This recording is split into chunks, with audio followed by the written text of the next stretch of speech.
تريكة، محمد ابو تريكة، ابو تريكة يا ولد يا ولد يا لعيب يا كبير قوي يا محمد يا ابو احمد حسن واحمد حسن ابو تريكة يحط الهدف الاول للنادي الاهلي. وجه الاباني جلبرتو الاباني والكره العرضيه وهدف لابو تريكة جميل.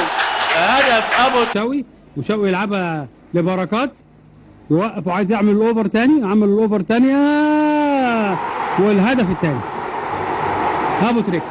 ابو تريكة خطر جدا طبعا، 3 فانيلا حمراء وراجعين كلهم بتاع نادي الزمالك وماشي اهو يا جوه جول وجوه جول. ابو تريكة راح غطى وكله ما يلحقهاش. وتاني اسلام وبركات بالناحيه اليمين ويخلصوها حلوه قوي لاسلام الشاطر، واسلام الشاطر جوه داخل باب العمليات مخطوفه خط مش ممكن يا جماعه الكوره الحلوه ايه. نشوف شغل مدربين كويس قوي هنا وهنا حتى الان، وتتلعب الكوره لابو تريكة